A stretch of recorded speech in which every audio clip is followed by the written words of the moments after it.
You heard our conversation yesterday, right? My eldest son and his wife are coming back home for the birth of their child. So I need you to move your stuff out to the yard. Excuse me? You can't have kids anyway. You don't help with my son's work, so the least you could do is make some room. But I'm paying $20,000 in rent. This is getting too tiring to deal with. I live with my mother-in-law, but now she wants me out of the house because my brother-in-law and his wife are returning. My mother-in-law, brother-in-law, his wife, and my husband. This house is full of problems. I've been trying to keep things running smoothly, but it's becoming a hassle to think about it all. I'm done thinking. Okay, I'll leave, but I can't just put my belongings in the yard. I'll come back later to pick them up. You're leaving? Thank you, that's a big help, my mother-in-law said, ignoring my pleas. I started packing my things and left the house. 7 seconds after stepping out the door, I took out my phone and called a junk removal service. Once I stopped thinking, no one could stop my actions. I'm Rachel, a 43-year-old IT consultant. My husband, Eric, is also 43 and runs 4 restaurants. We're both 43, and people often assume we've been married a long time and have a kid or two, but we're actually newlyweds. We both lived as workaholics and didn't marry until this age. I had given up on marriage just before turning 43, but a random visit to a bar after work changed my mind. Is this your first time here? He asked. Yes, that's right.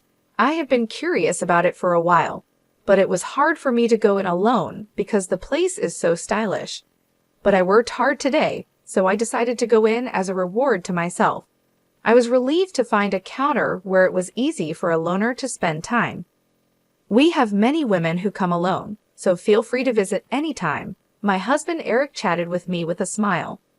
I sat at the end of the bar. I knew he was just trying to attract a new customer, but for someone like me who had no friends to eat with at this age, even this kind of service felt nice. Feeling comfortable in Eric's restaurant, I started visiting often. I always sat at the end of the bar, and it became normal for Eric to chat with me while I ate. What does an IT consultant do? He asked. I introduce it to companies and do strategic planning. I've worked with restaurants too. Once I suggested a tablet-based ordering system to reduce labor costs and improve efficiency. Oh, the system that's become common? How much does that cost? For a place like this, it would cost about this much, I said, punching numbers into my phone calculator and showing him the screen.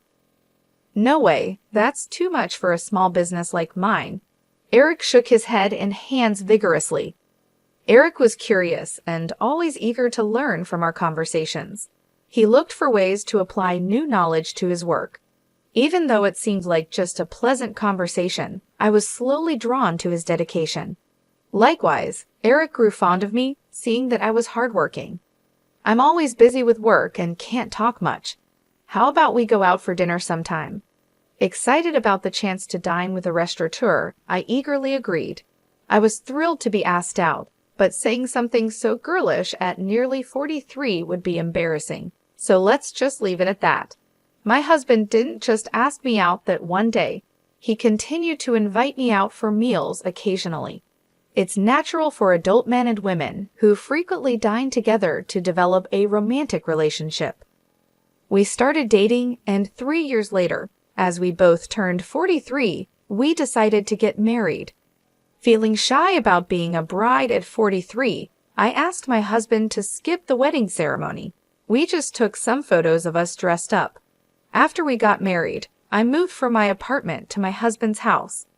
His house is a 4-story building with a garden and parking, located in a high-end area. The rent is apparently around $2,000. My husband was living there with his mother. Some might think it's unthinkable to live with a mother-in-law right after getting married, but I'm 43, so I didn't mind much. Plus, my mother-in-law is 71, and my father-in-law has passed away, so living together seemed necessary. When my husband suggested living with his mother, I immediately said it was okay. But after starting to live with my mother-in-law, I regretted accepting so quickly. When I moved into my husband's house, besides the bedroom for us. I even got a nice office room for myself. His house seemed too big for just 2 people, with many spare rooms. Once I settled in, I asked my husband, "Why do we need such a big house just for you and your mother?" He replied, "I have a brother 4 years older than me. He left home after college, and we've mostly lost touch. He hasn't been home at all, and it's been a few years since I've heard from him. He's been moving from job to job and place to place. He's the kind of man who might get into trouble and come back to me and Mom. So we decided to rent a bigger house. I think it's a little too big, but now that I'm married and you moved in, I guess it all worked out." While unboxing my books and arranging them on the shelf, my husband talked about his brother Stephen with a smile. It seems Stephen is aimlessly hopping from job to job, but my husband doesn't think badly of him. "Don't talk about that kid. What if he really comes back?" My mother-in-law appeared at the doorway of what would be my office, seemingly checking on us. It appears she doesn't have a good opinion of him, unlike my husband. It's understandable for a mother to be cold towards an eldest son who shirks his responsibilities. However, I'm worried that my husband and my mother-in-law might clash over his brother someday. Also, I'm not too fond of you either, Mom. Come on, we're going to live together now, so stop saying things like that. I'm not saying you should leave. I just need to make things clear from the start, my mother-in-law said as she walked away, her slippers making a padding sound. "I'm sorry, I'll talk to her," my husband said. "It's okay. I got a similar talk when we met for the wedding. I'll build a relationship with your mother as we live together," I replied, taking a book from my husband's paused hands and placing it on the shelf. "It seems she doesn't like my age. I'm 43, so it's not impossible to have children, but I guess it's a challenging thought. Also, Eric's elder brother Stephen is not married and has no children, so there's a high chance that my mother-in-law won't get to see her grandchildren. That's why she's disappointed and wishes Eric had married someone younger. To her, Stephen, who doesn't fulfill his role as the eldest son, and I, who can't fulfill my role as a wife in her eyes, are probably the same. I understand her feelings, but I can't change my age." Once the move was finished and our married life began, my mother-in-law's coldness towards me became clear. She ignored me when I spoke and tried to avoid me. It's a bit lonely, but since there's no harassment or physical violence, I guess it's okay for now. I could build a relationship with her over time. My bigger concern is Eric. "Are you okay with your work?" I asked. "No, it's pretty bad. I need to take action soon, but it's tough to arrange the finances," Eric said, sitting at the dining table with his head in his hands. I stopped doing the dishes and sat down in front of him to listen. These are tough times. Prices are soaring, expenses are climbing, and customers are tightening their wallets. There's no end in sight. "If this keeps up, I might have to close another one of our stores," he continued.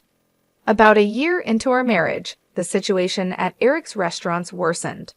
One of the 4 stores had already closed, and it seemed another might have to shut down too.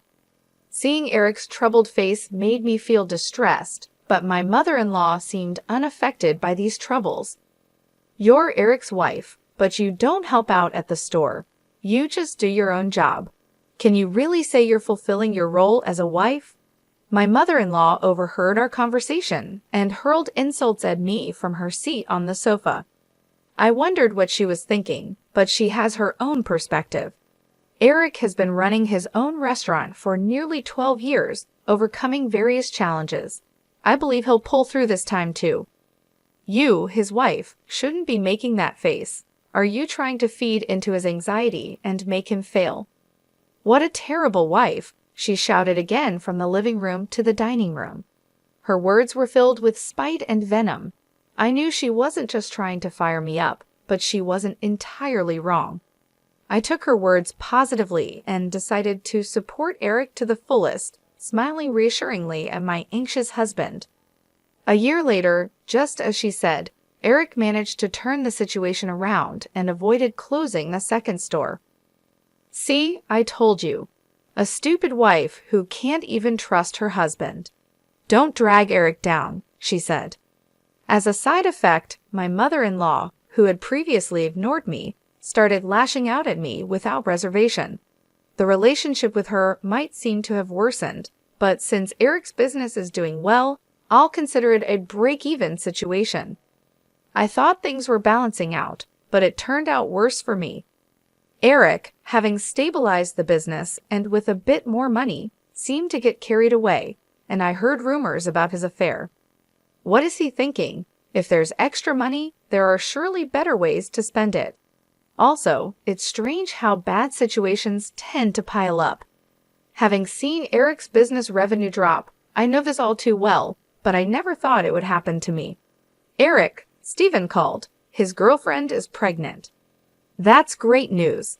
She's a 33-year-old who worked at the same bar as Eric. They asked something. What? You're being so formal all of a sudden. Stephen is a freelancer, and so is his pregnant girlfriend. With a baby on the way, they're struggling. They asked if they could move into this house and if they could work at your restaurant.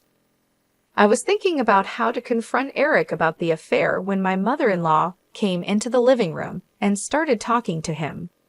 The conversation was about Stephen, whom I've never met, and I was completely left out as they continued talking.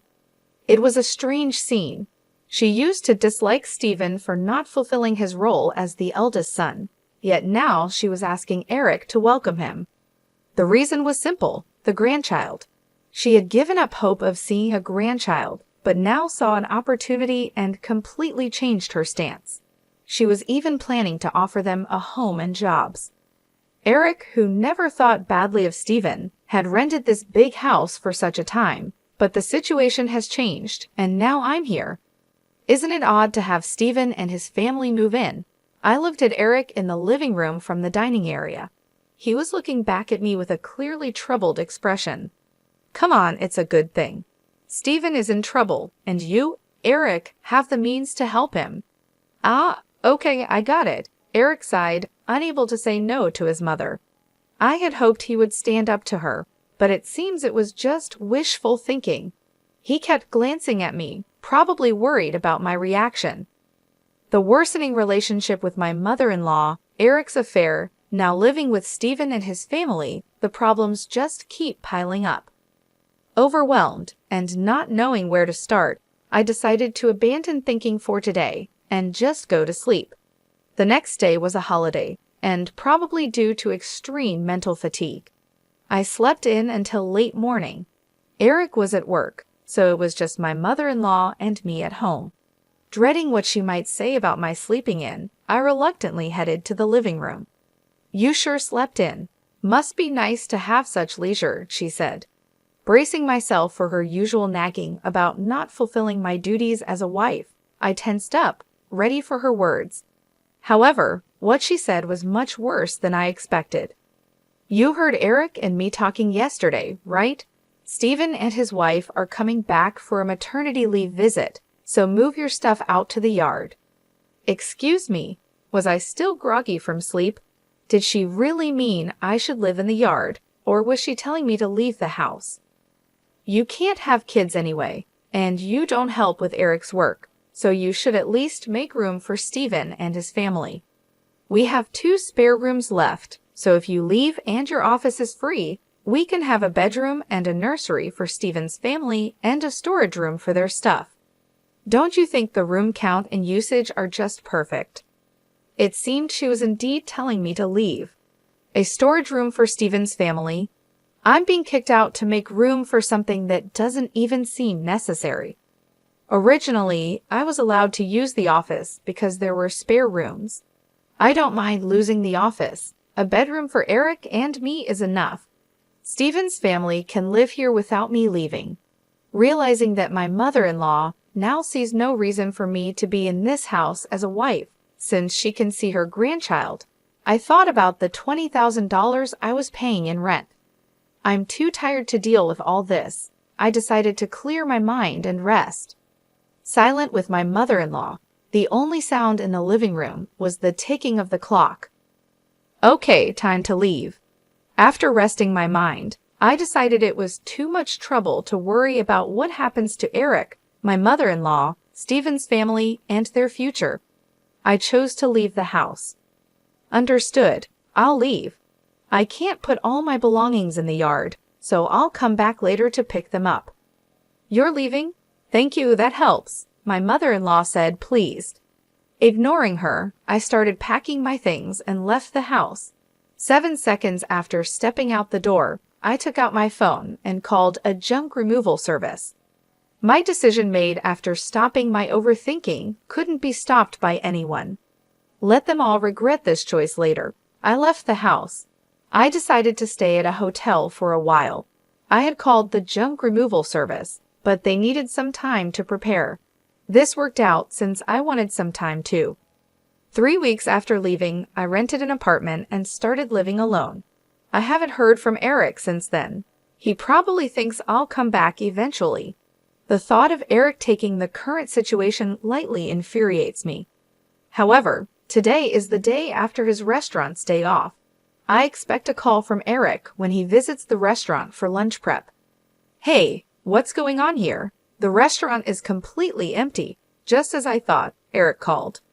I could explain over the phone, but it would be more efficient if your mom was there too. I'm heading to the house now. Can you come back? You can't open the restaurant anyway, right? I couldn't help but laugh before hanging up, amused by Eric's reaction. He must be quite shocked. Still chuckling, I started getting ready to leave. When I arrived at the house, my mother-in-law started yelling at me. What on earth is this? The restaurant's fridge, cooking equipment, tables, all the important stuff is gone. You did this, didn't you? Do you think you can get away with this for free? It seems Eric had explained half of the situation. There was an unfamiliar couple in the living room, apparently Stephen and his wife.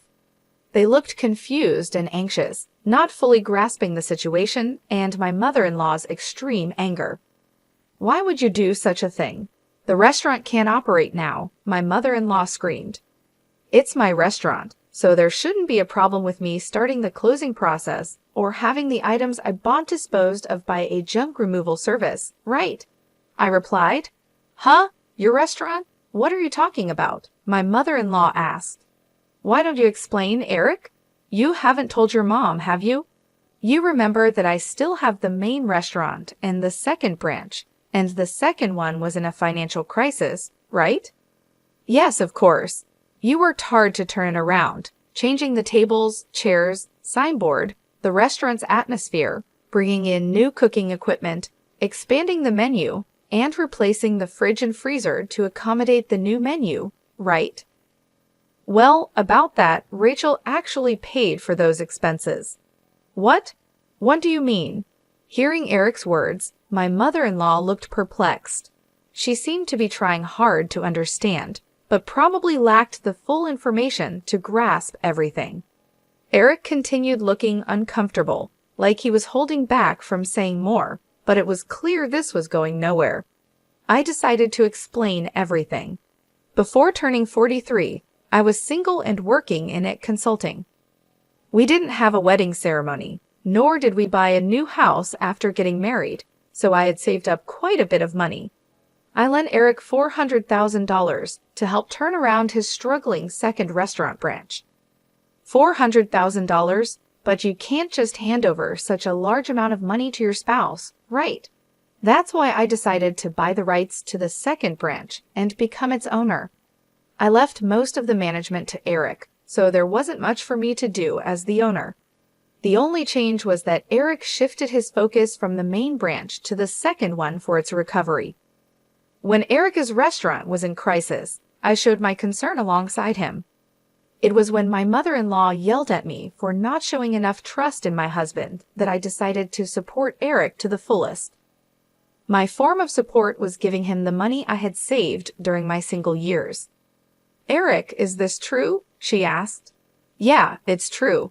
She said it was okay if I failed and wasted the $400,000. She gave me the money, but since it was such a large amount, if it was going to fail anyway, she suggested becoming the owner. The plan was to pay back the borrowed $400,000 from the restaurant's earnings, but it was simpler for Rachel to become the owner and have the restaurant's income go directly to her.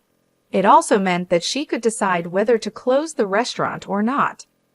It's a lie. Can something like that really happen? My mother-in-law exclaimed. I understand it's hard to believe hearing this all of a sudden. That's why I brought some evidence. I spread documents like the business license, transfer of rights agreement, and lease agreement on the table, proving that I was the owner of the restaurant. My mother-in-law's face turned red as she confirmed my name on those documents.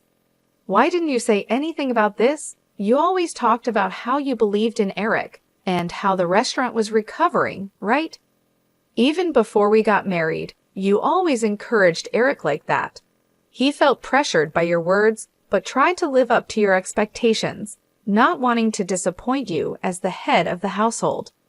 You're pretty cold to people like me and Steven who don't fulfill their roles, right?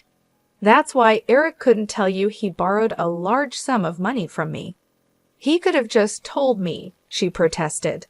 That's why Eric couldn't speak his mind, because she gets upset easily. People like my mother-in-law often don't realize they're putting pressure on others. They might think it's just a small thing to say, but for the one under pressure, it's a huge burden, not something they can easily talk about.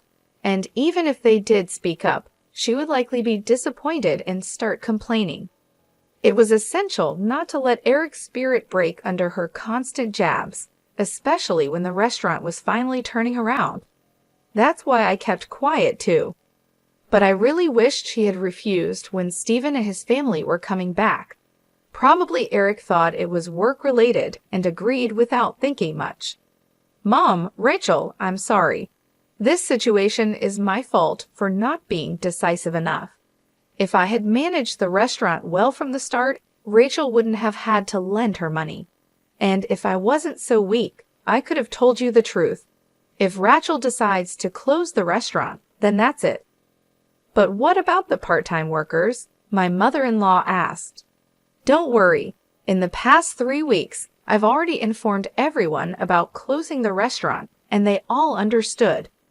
For those interested, I've arranged part-time work at other restaurants through my IT consulting contacts. That's a relief. That was my only concern. So everyone was in on this. Rachel showing me an empty restaurant as a surprise, and everyone keeping the closure from me? Eric, I'm sorry too. I've been pressuring you. And Rachel, I'm sorry for everything up to now. I won't tell you to leave again. My mother-in-law apologized, and it seemed as if everything was resolving nicely. But that's a misunderstanding. I'm far from being satisfied, and the discussion is far from over. Let's settle this matter next. What's this? Divorce papers. When I place the divorce papers on the table, Eric picks them up in shock. What does this mean? Why a divorce? This is supposed to be a reconciliation, right? Don't just assume we've reconciled. You might think it's a secret, but I know about your affair with the part-timer. All the part-time workers knew about it too. That's just a rumor. You can't say things like that without proof. I displayed an image on my smartphone that a part-time worker had sent me and placed it on the table amidst the scattered documents. This is a photo of you entering a hotel. It was taken by one of the part-timers. If you leave the restaurant together and walk towards the nearby hotel district, anyone can take such evidence, not just the police or detectives. Did getting the second branch back on track give you too much confidence? You really got carried away as the owner of the restaurant. I couldn't do much in the day-to-day operations, but I still visited the restaurant from time to time. That's when the part-time workers told me about Eric's affair and asked for my help. When I promised to handle it, they provided incredible support. They sent me proof and even kept the closure of the restaurant a secret from him. Wait a minute, closing the second branch in a divorce? What's going to happen to the rent for this place? Eric asked. The rent for this place? What do you mean? My mother-in-law asked. I haven't mentioned that yet. I've been paying the entire rent of $20,000 a month for this house, I said. Is that also true? she asked Eric. It's true. When the restaurant's revenue started falling, Rachel started paying half of it. But as revenue continued to drop, the amount she had to cover increased. Eventually, she ended up paying it all. $20,000 a month is the same as my salary, so I paid all the rent, and Eric covered other living expenses like food and utilities. So if Eric gets divorced and only has the main restaurant left, obviously living here won't be an option anymore. Eric and my mother-in-law seemed deflated after hearing my words. They slumped as if they had exhausted themselves in a boxing match. Stephen and his wife, now somewhat understanding the situation, hesitantly joined the conversation. What does that mean? We came back here and can't live here? Stephen asked. Wait, Stephen, this is different from what we heard. We thought everything would be fine once we got back home, his wife said. Sorry, Stephen. Right now, I don't have the means to help you with a restaurant or a house. Come on, do something. We're having a baby. At least give me a job. We have enough part-timers. In fact, we need to cut down on staff costs. Eric will work hard, so just wait a bit longer. That's what I'm talking about. Stop saying things like that. Hey, what about my house and job now? Stephen shouted. Eric, my mother-in-law, and Stephen started arguing about their future lives. Stephen's wife, whose name I still didn't know, looked uncomfortably out of place. I had delivered the news about the restaurant's closure and the divorce, so my business here was done. I was tired of constantly trying to smooth things over with Eric and his family, and I refused to live with Stephen and his wife. I didn't care what happened to this house next. They could discuss it amongst themselves. I left the house amidst their shouting. After that, having evidence of the affair, I was able to divorce Eric smoothly. I could have demanded alimony for the affair, but I had a job and didn't need the money. I wanted as little to do with my ex-husband and his family as possible, so I didn't ask for any compensation after our divorce. My ex-husband, Eric, couldn't afford the rent and had to leave the house with his whole family.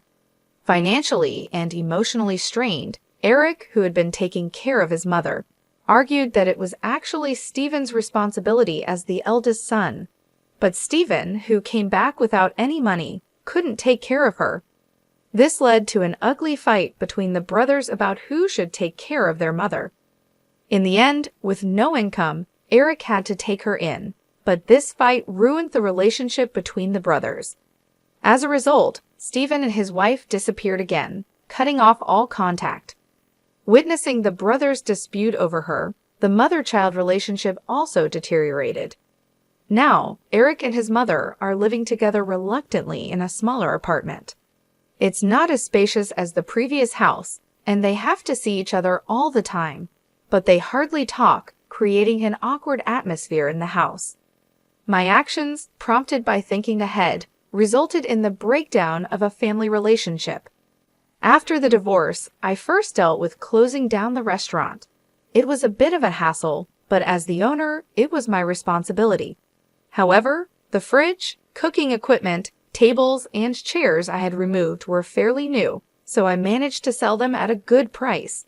Adding just a little more money allowed me to finish the restaurant's closure. Though it was a brief period, being a restaurant owner and handling its closure was an experience. I believe these experiences will be useful in my IT consulting work someday. I guess work suits me better than marriage. Convinced of this, I continue to work hard today.